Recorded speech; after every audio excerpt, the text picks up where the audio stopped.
Eso es el tema de este mensaje. Más que una historia. Porque cada persona que está aquí presente, a través de su vida, ustedes han leído historias. Algunas historias a nosotros nos han fascinado. Otras nos han hecho llorar. Y quizás, depende de su estilo, quizás algunas historias que usted lee le causan terror. Pero, sea historias que usted leyó cuando usted era niño, la Cenicienta, la Caperucita Roja, cosas así. O al crecer, historias de biografías de gente interesante, como Abraham Lincoln. O quizás a usted nomás les gusta leer un buen libro, just a really good book. El hombre, a través de los siglos, siempre ha mirado la importancia del lápiz y el papel. La importancia de usar el lápiz y el papel como una herramienta para conveyar su mensaje importante. Amén. A través de los siglos, no importa la civilización, no importa el lenguaje, no importa el siglo, el hombre siempre ha usado el papel y el lápiz como una manera para comunicar pensamientos, para comunicar emociones. Amén. Y usted que puede leer, usted que le gusta escuchar, ustedes han sido todos movidos por historias a través de los años. Pero el deseo mío en esta mañana es, aunque sabemos que las historias, hasta un cierto nivel, to a certain extent, se dice en inglés, las historias pueden inspirar un cambio en la gente. Historias pueden inspirar que usted quiera ser una mejor persona, que usted quiera hacer actos de caridad por lo que usted lee o lo que usted escucha. Las historias pueden conmover nuestras emociones. Pero sabiendo todo eso, aunque hay historias que pueden conmover nuestras emociones, hay historias que nos hacen felices, tristes, nos hacen llorar, hay historias que nos dan la motivación para hacer algo. Con todo eso, solamente hay una historia a través de los siglos que ha tenido la habilidad de causar un cambio, no importa el lenguaje. Porque las palabras pueden llegar hasta un cierto nivel. Las palabras pueden conmover hasta un cierto nivel. Pero cuando algo tiene poder, todo cambia. Las palabras del hombre mueven emociones, pero las palabras de Dios causan poder. Eso es a donde yo lo quiero llevar esta mañana.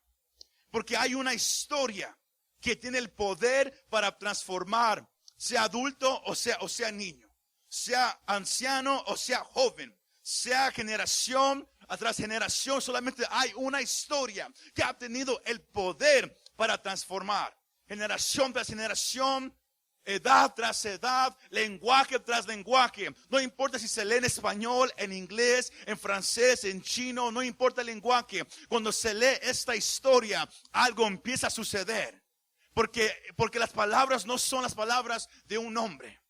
Son las palabras de un Dios viviente. Ese Dios viviente tiene poder. Y cuando las palabras empiezan a hablar, algo empieza a cambiar en la persona que lo está escuchando o la persona que lo está leyendo a voz alta. Algo empieza a mover y a transformar el interior de esa persona.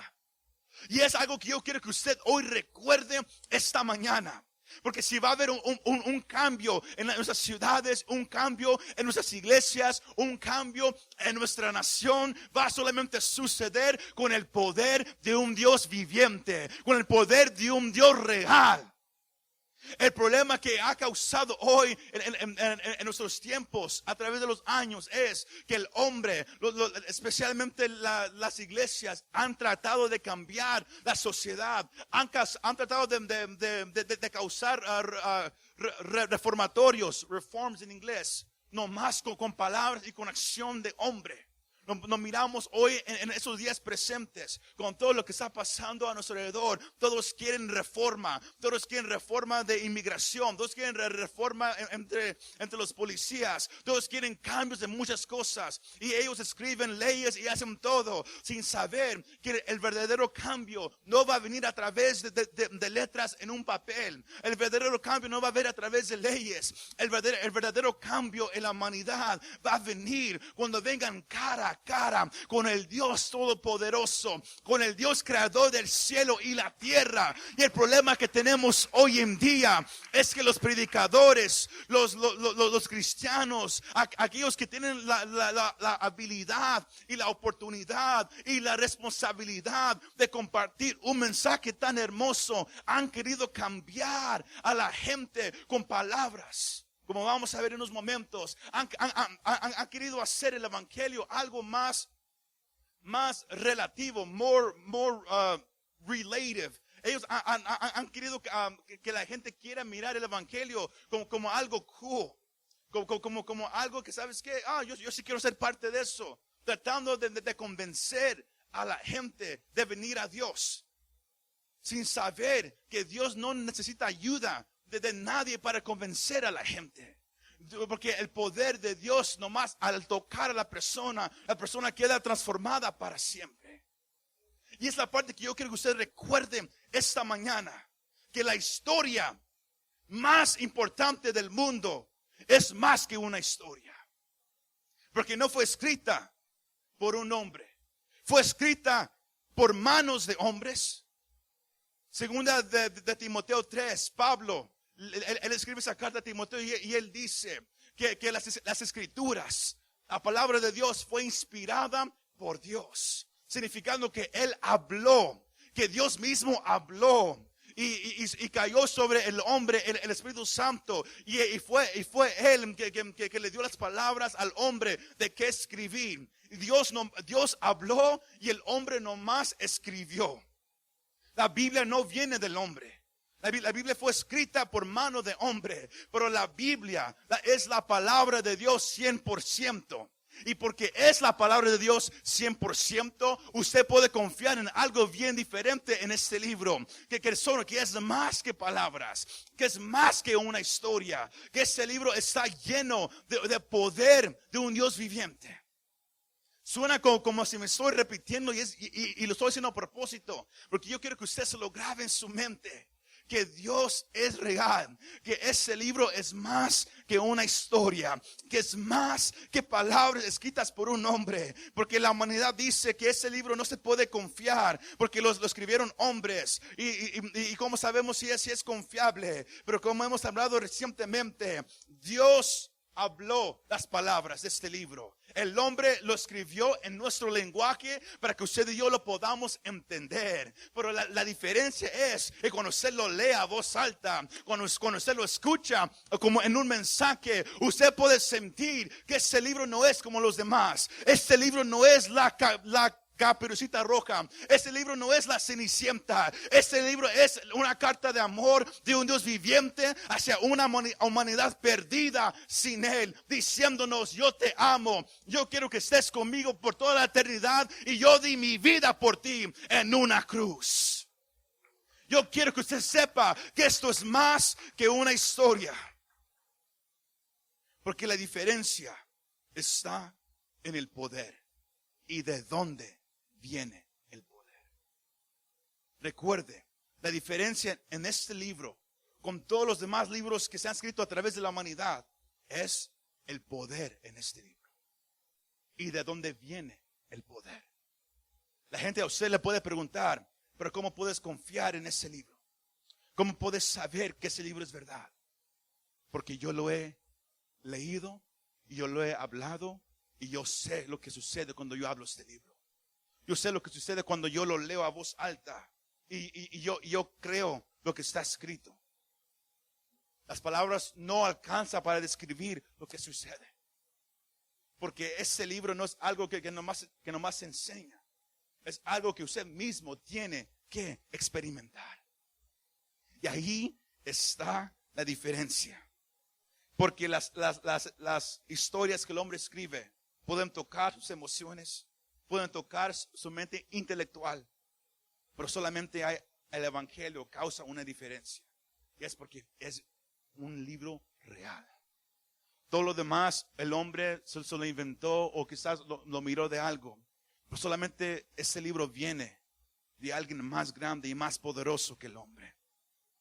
Dios lo habló y el hombre lo escribió. Y este libro ha causado que muchos a través de los siglos estén dispuestos a dar su vida por lo que han leído en este libro.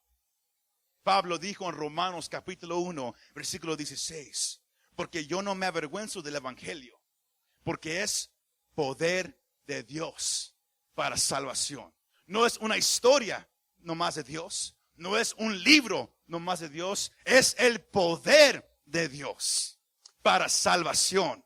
Ese libro, cuando usted lo lee, lo comparte con alguien, ese libro puede cambiar no nomás la persona, puede cambiar una familia. Usted está hoy presente en esta mañana, en ese lugar. Usted me está mirando, escuchando, porque una vez usted escuchó sobre este libro, alguien le compartió, o usted nomás lo empezó a leer y usted empezó a sentir algo que estaba obrando en su ser, algo que empezó a obrar desde su pie desde su cabeza hasta sus pies. ¿Y sabe qué fue? Es el poder de un Dios viviente.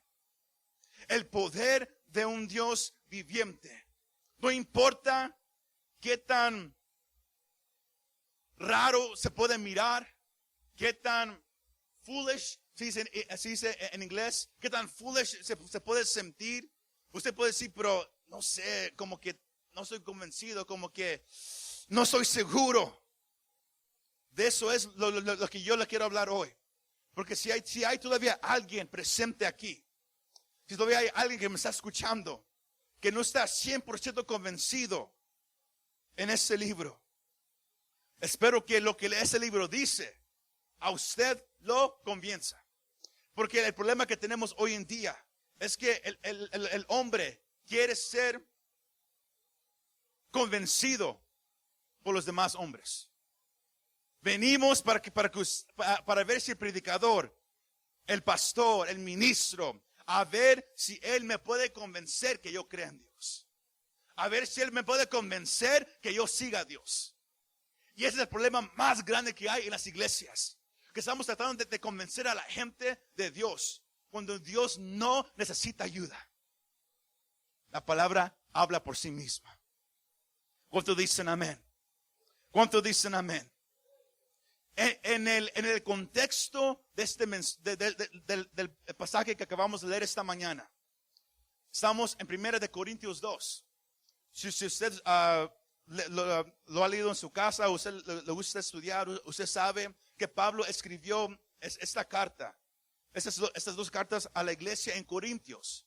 En el libro de Hechos, capítulo 18, usted puede leer cómo Pablo estaba en sus viajes misioneros y cómo él llegó a la ciudad de Corintio y se quedó ahí 18 meses.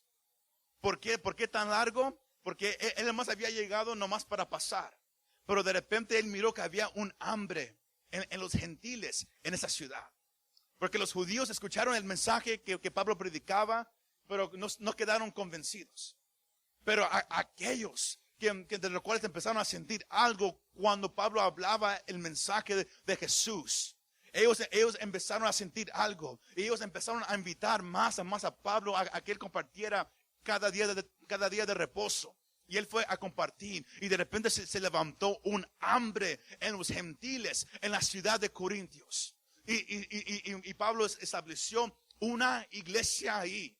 Y es importante lo que Pablo hizo ahí. Porque la ciudad de Corintios era conocida como una ciudad sucia moralmente.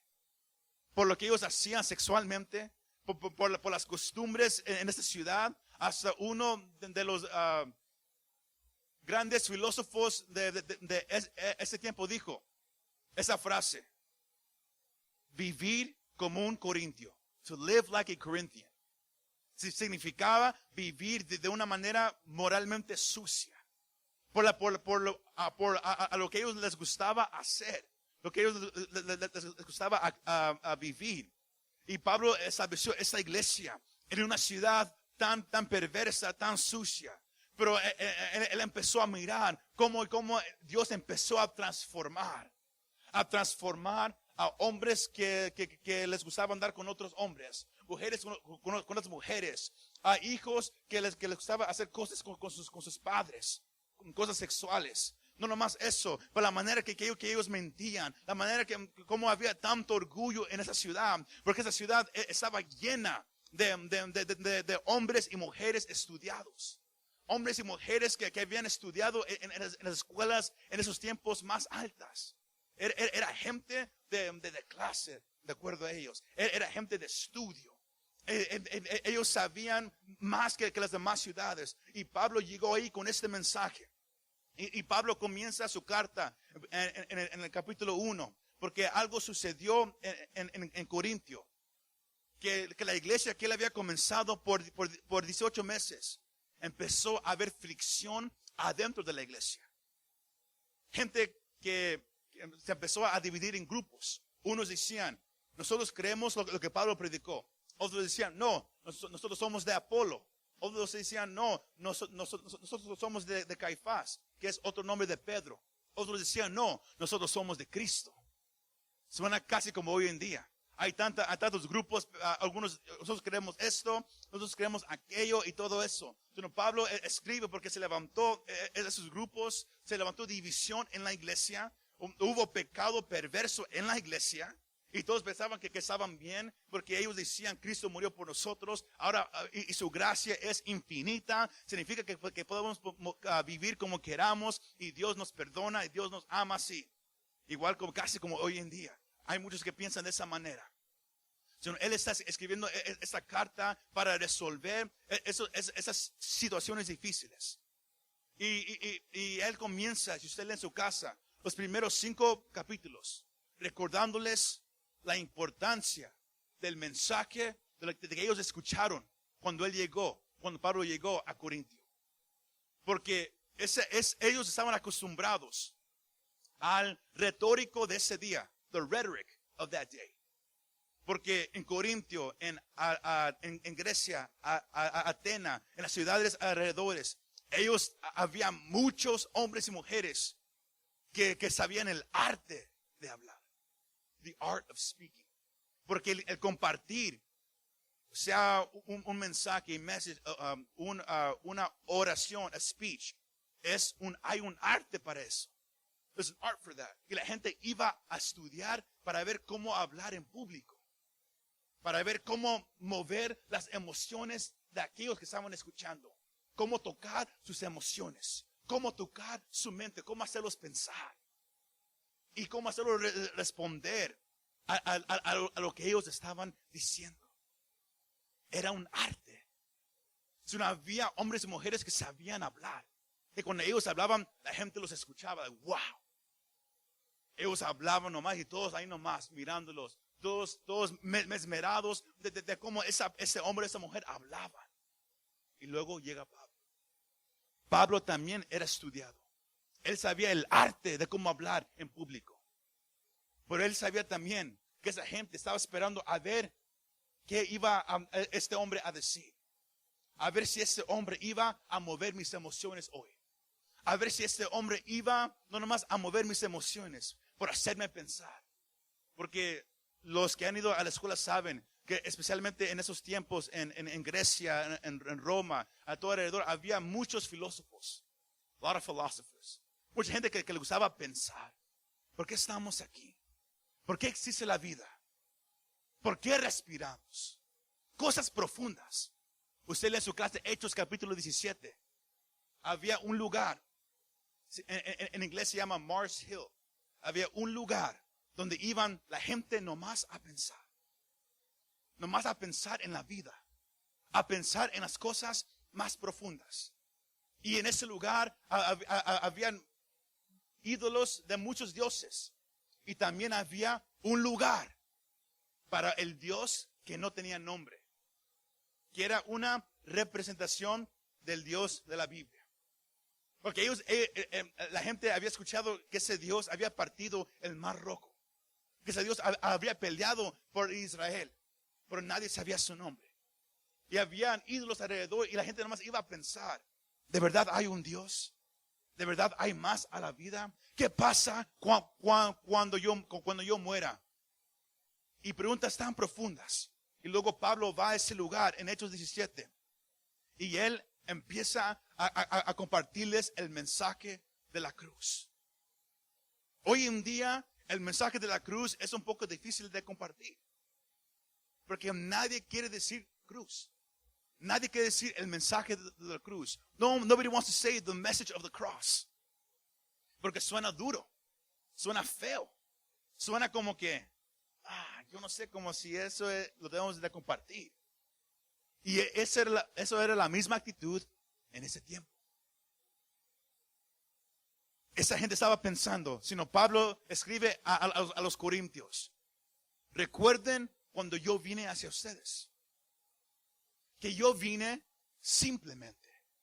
Él dice ahí en 1 Corintios 2, el versículo 1, así que, hermanos, cuando fui a vosotros para anunciaros el testimonio de Dios, escucha esto, no fui con excelencia de palabras o de sabiduría. Significando, yo no llegué para que ustedes dijeran, wow, este sabe mucho. Yo no llegué con orgullo aquí diciendo, yo soy Pablo el apóstol, yo vine a salvarlos. No, porque había gente que entraba a las ciudades, escúchenme hablar. Ellos sabían que ellos podían mover a la multitud. Y la gente le gustaba eso. ¿No me cree? Hoy en día es todavía exactamente lo mismo. Hay pastores que a ustedes los pueden hacer llorar. Pastores que ustedes dicen, wow, me gusta cómo él predica, me gusta la manera que él enseña, porque yo siento esto, o mi mente es que queda así cada vez que lo escucho. Así era igual en ese tiempo. Había personas que hablan increíblemente. No me malentiendan, no hay nada malo con eso. Pero a la gente nomás les gustaba escuchar a la gente que hablaba de esa manera. Solamente ellos. Y Pablo dice, yo no llegué con excelencia de palabras, ni de sabiduría. Yo no vine para que ustedes dijeran, mira qué tan inteligente soy. El versículo 2 dice, pues no me propuse con no saber entre vosotros cosa alguna, sino a Jesucristo y a este crucificado. Yo no vine a hablar con ustedes sobre filosofía. Yo no vine a debatir con ustedes sobre eso o aquello. Yo nomás vine a compartirles lo que me ha pasado a mí. Yo nomás vine a compartirles el acto que cambió la historia de la humanidad. Y este acto fue Jesucristo, el Hijo de Dios, que dejó su lugar a la diestra del Padre, tomó la forma de un hombre. Como aprendimos hace unos días aquí en la iglesia en estudio, tomó la forma de un hombre hecho carne y sangre. Juan 1:14 dice que el verbo fue hecho carne y habitó con nosotros. The word became flesh and dwelt among us.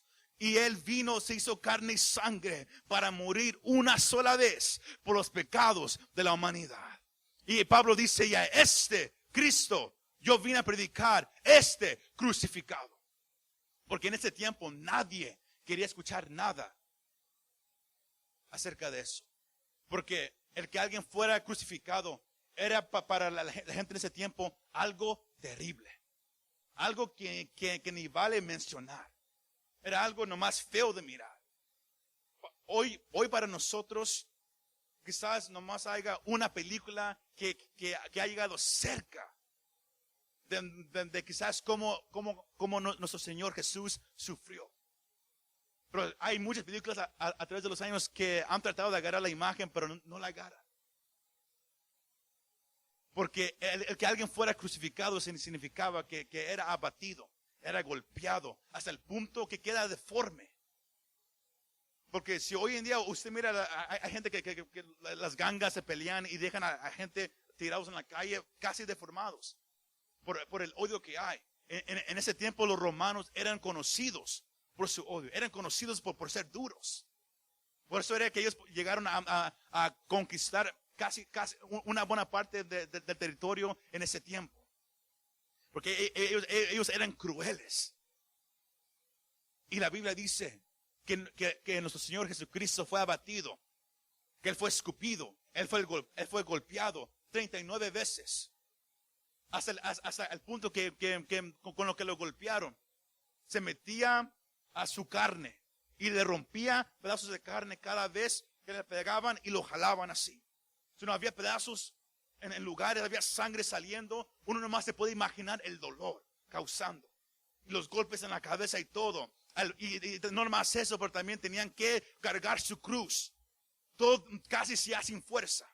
Y la gente nomás mirando cómo estaban maltratando a aquellos que iban a ser crucificados. Porque esa sentencia de muerte nomás se le daba a los más malos.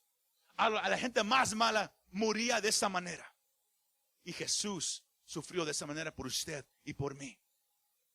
Como decíamos hace unos días, la importancia de reconocer lo que Jesús hizo por usted y por mí. De nunca tenerlo en bajo lo que Él hizo por nosotros. El pecado ante los ojos de Dios es algo tan grave. Y la evidencia es en la manera que murió Jesús por nosotros. Sino los corintios, nadie quería escuchar sobre esa cruz. Porque para ellos era algo que de eso no se habla. Eso, nosotros somos educados, nosotros tenemos educación, nosotros tenemos dinero, somos gente de una cierta clase, nosotros no hablamos de esas cosas. Pero Pablo llega y dice, yo no vine con sabiduría, aunque yo la tengo, yo no vine a debatir, aunque yo puedo, porque él era uno de los mejores, yo nomás vine a predicar a Jesús y a crucificado. Pero lo hice, dice él en el versículo 3. Y estuve entre vosotros con debilidad y mucho temor y temblor. Él no lo hizo con orgullo.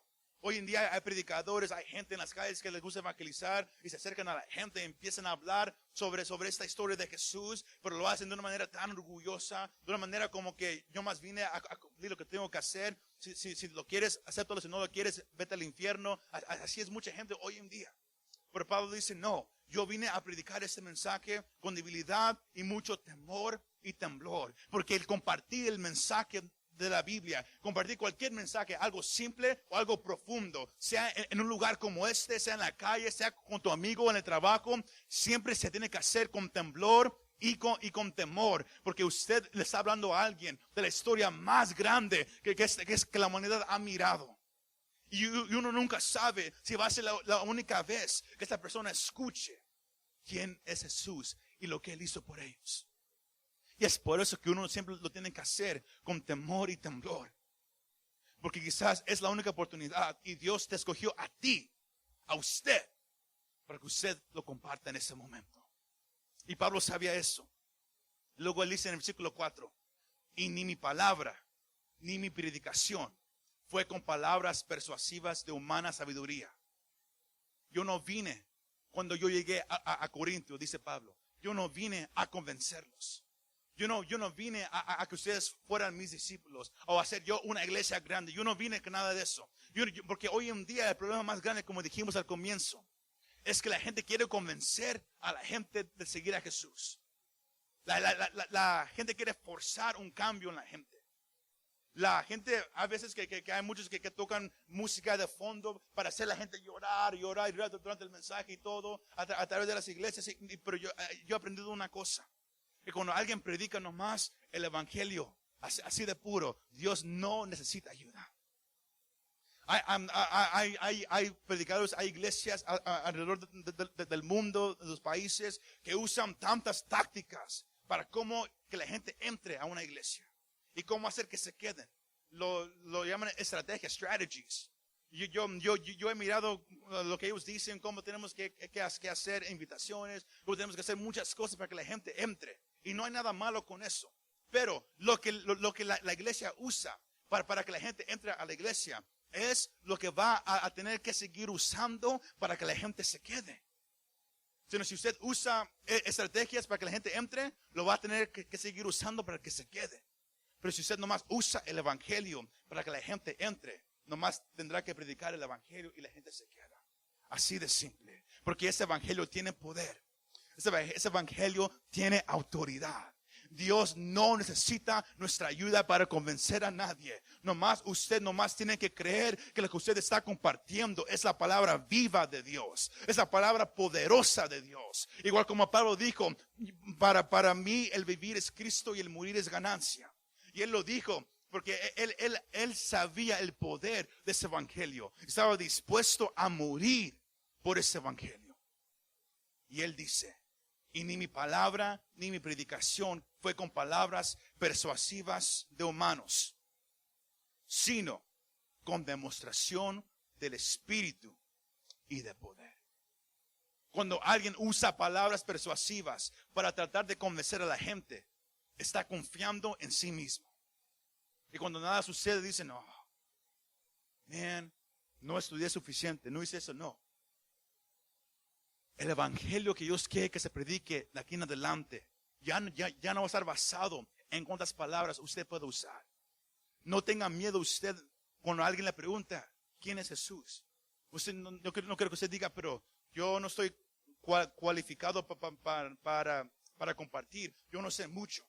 Si usted dice yo no sé mucho y usted no quiere compartir el evangelio, usted está confiando en sí mismo. Porque lo único que la persona tiene que escuchar es quién es Jesús y lo que Él hizo. Esto es el evangelio así de simple y es el poder suficiente para transformar una vida. Para transformar una vida. ¿Cuántos dicen amén? Porque si hay algo que yo quiero que usted siempre sepa es esto. Porque como hombres, como humanos, podemos mover la emoción de la gente. Yo puedo pararme aquí o inclinarme, hablar bien suavemente. Puede venir el pianista y él puede tocar la canción más triste del mundo. Y usted empieza a llorar, lágrimas en sus ojos. Y usted pasa al frente y dice, oh Dios. Y usted pasa al frente, pero luego se levanta y se va y queda igual. Porque usted no fue movido por Dios. Usted nomás fue movido por lo que el hombre le hizo. Pero cuando Dios es el que está tocando tu corazón, usted ya no puede pelear. You can't fight it anymore. Cuando es Dios el que está tocando tu vida, eso es lo que marca la diferencia en la persona.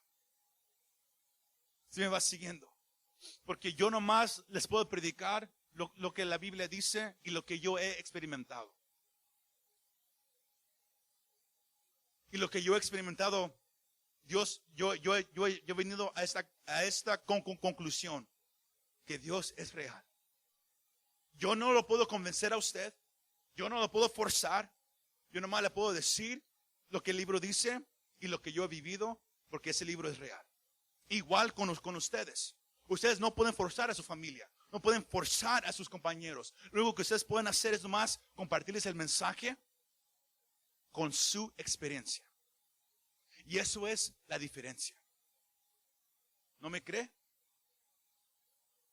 Aquí hay mucha gente que quizás lo ha hecho o conoce a alguien que son partes de ventas. No quiero decir nombres porque estamos saliendo al mundo entero, worldwide, y no le queremos dar fama a negocios. Pero usted conoce, hay compañías que venden sus malteadas que usted toma y todo eso para perder peso, muchas cosas así. Usted sabe de quién estoy hablando. Hay gente. Y si usted le quiere vender eso a alguien, sin que usted primero lo haya probado, la gente siempre le va a preguntar, ¿cómo sabe? How does it taste? ¿De verdad funciona? Usted va a decir, todavía no lo he probado, pero me dicen que sí. Y luego la persona va a decir, mejor no lo compro entonces. Mejor tú pruébalo primero, dime si funciona y luego yo lo pruebo. ¿Sí me va siguiendo? El evangelio es de la misma manera. Si usted no lo ha vivido, si usted no lo ha experimentado, usted nunca lo va a poder compartir. Porque para usted nomás va a ser una historia. Pero cuando usted lo ha vivido, ahora es más que una historia. Y es lo que Pablo está diciendo aquí en este pasaje. Él está diciendo, yo no vine con palabras persuasivas de humana para convencerlos. Yo nomás vine con la demostración del Espíritu y de poder. Yo no te puedo convencer. Hablando de yo mismo, yo tartamudeo. Hay muchos de aquí que nomás esperan para que yo pare, para decir, finally, logramos otro sermón con él tartamudeando. Pero, Si hay algo que yo sé al estar aquí enfrente, es yo sé lo que Dios ha hecho por mí. Y cuando yo lo hablo con la manera que yo lo puedo compartir, porque yo lo he vivido. Y cuando usted comparte de Jesús, como usted lo ha experimentado, la gente va a ser transformada, pero no por sus palabras, no por su testimonio, sino por el poder de Dios sobre su vida, lo que Él hizo por usted. ¿Se me va siguiendo? Es más que una historia. El evangelio es más que una historia. Es por eso que Él dice en el versículo 5, para que vuestra fe no esté fundada en la sabiduría de los hombres, sino en el poder de Dios. Porque si tu fe está en el predicador, si tu fe está en los líderes, si tu fe está en la gente va a fallar. La gente va a pecar, la gente se va a tropezar, siempre va a haber problemas. Pero si tu fe está en Dios, por lo que leíste y porque tú caminaste con fe y dijiste, Dios, yo voy a confiar en ti. Yo nunca te he mirado cara a cara, pero yo creo que eres real, porque yo lo he leído y puedo sentir algo. Sino yo voy a vivir mi vida para ti y yo nomás te pido, ayúdame. Y cuando usted empieza a caminar con Dios, como aprendimos la semana pasada, su vida va a ser diferente. Y lo más que usted camine con Dios, lo más que Dios se hace real en su vida. Y cuando se haga real en su vida, cuando usted hable de Él, usted va a ser un testimonio que está caminando. Como dijimos. Porque si usted no prueba esa malteada primero, usted no puede convencer que a alguien se la compre. Porque usted no sabe cómo sabe, usted no sabe cómo se siente, usted no sabe si funciona. Pero cuando usted vive con Dios, y usted sabe que este libro es más que palabras, es más que una historia, su vida es transformada para siempre. Ya nadie le tiene que decir, adora a Dios de esta manera. Porque usted lo va a leer y usted va a decir, Dios quiere que yo lo adore de esta manera. Y usted lo va a hacer y usted va a decir, wow, wow, wow. Aquí nomás le podemos enseñar. Usted lo tiene que practicar. Y es ahí donde todo se hace real. Es ahí solamente donde usted va a saber que es más que una historia. Que el evangelio es más, no más que un hombre vino y murió en una cruz. Porque si eso es todo, entonces el cristianismo no más es otra religión simple. Pero la diferencia es que ese hombre, ese Dios que tomó la forma de hombre y murió en la cruz y fue sepultado, resucitó al tercer día según las escrituras. Eso es lo que marca la diferencia. Y el mismo poder que resucitó a Jesús de los muertos es el mismo poder que ahora vive en cada creyente. Es el mismo poder que ahora vive en cada creyente. Preocúpate en predicar nomás el evangelio. Y Dios hará lo demás. Pero para hacerlo, tienes que confiar en el poder de Dios. Nehemías 9:32 dice, nuestro Dios es poderoso y grande. Nuestro Dios es poderoso y grande. Y Él es digno de nuestra confianza. Eso es parte del caminar cristiano. Efesios 1:16-22. Efesios 3:20 dice. Lo que yo acabo de decir, que el mismo poder que levantó a Jesús de los muertos es el mismo poder que ahora habita en cada creyente. Y tú puedes confiar en Dios.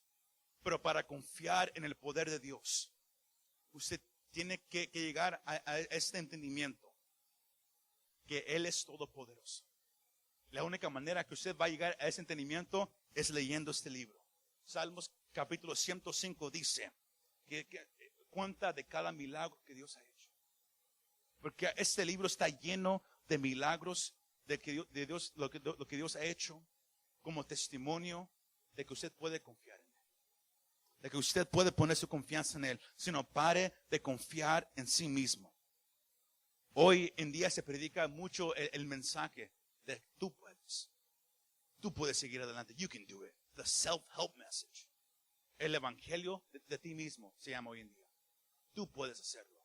Tú puedes mover a la gente. Tú puedes hacer todas esas cosas. Todo viene de ti. Todo está dentro de ti. Cuando el evangelio me dice otra cosa diferente, que yo tengo que depender de Dios. Que yo no lo puedo solo. Que yo voy a fallar. Que van a haber enfermedades que van a venir a mi vida. Pero yo puedo confiar en Dios porque Él nunca me ha dejado. Y usted un día va a poder decir eso cuando usted empiece a caminar con Él. Porque usted puede decir, pero es que yo no tengo tan mucho que ofrecerle a Dios. Lea los evangelios. Los discípulos, cuando había 5,000 personas, 4,000 personas en dos situaciones diferentes, no había nada que darles de comer a la gente. Nomás llegó un niño en el libro de Juan, nomás con un poquito de pescado y un poquito de pan. Y Dios lo usó para darle de comer a una multitud. Lo poco que usted conoce de Dios, lo poco que usted sabe de Dios, Dios lo puede usar para transformar muchas vidas. Nomás usted tiene que saber que no es usted, que nomás es el poder de Dios, el poder de este evangelio. Zerubabel tenía que reconstruir el templo, pero usted lee en Zacarías capítulo 4, versículo 6, que el ángel se le aparece y dice, no es por tus fuerzas, no es por tu sabiduría, no es por tu carne, sino por mi espíritu, dice el Señor, por mi poder, dice el Señor. Todo lo que usted va a lograr va a ser por el poder de Dios. Es por eso que tenemos que regresar al lugar de oración. Tenemos que regresar, porque es ahí donde el poder de Dios empieza a invadir una persona. Primera de Corintios, capítulo 4, versículo 20. Es un versículo que yo creo que usted se memorice en su casa. Dice esto nomás, porque el reino de Dios no consiste en palabras, sino en poder. Así de simple. Primera de Corintios 4:20. Porque el reino de Dios no consiste en palabras, sino en poder. El evangelio es simple. El hombre tiene que saber que por sí mismo no puede llegar a Dios. Por sí mismo no puede entrar al cielo. Jesús tuvo que morir en la cruz por nosotros. Eso es el poder de Dios. El deseo mío ha sido que este mensaje no regrese a que cuando prediquemos, cuando oremos, cuando vivamos, que dejamos que Dios empiece a mover. Que las palabras las empecemos a dejar a un lado y empecemos a dejar que Dios empiece a fluir a través de nosotros. Porque es ahí donde el poder de Dios se va a manifestar. Cuando usted y yo no empecemos a caminar con Él. Cuando recordemos que este libro es más que historias. Son actos verdaderos de gente real que fue impactada por un Dios poderoso. Un Dios que decidió ser parte de su vida. Usted nunca decidió ser parte de la vida de Dios. Dios decidió ser parte de nuestra vida. Y eso debe de causar alegría en nuestro corazón. Sino, el tiempo ha llegado, iglesia. El tiempo ha llegado para ya no nomás hablar del evangelio, pero caminarlo, vivirlo. Porque es ahí donde el poder de Dios empieza a demostrar. Es ahí donde la gente va a ser transformada. Aunque usted nomás diga una o dos palabras. Cuando usted esté caminando con Dios y usted esté viviendo con Él y tenga esas experiencias con Él, donde quiera que usted vaya, el poder de Dios va a empezar a moverse en su vida. Y es así como la gente va a ser transformada y traída a Dios. ¿Cuántos dicen amén? Es solamente así. Y es lo que hoy en día se necesita más. Menos hablar y más demostración del poder de Dios. Pero comienza con la iglesia. Dios, no nomás te doy gracias por lo que has hecho por mí, pero ahora ayúdame a darte la oportunidad de que tú hagas conmigo lo que tú quieras hacer. Para que la gente sepa que tú eres real.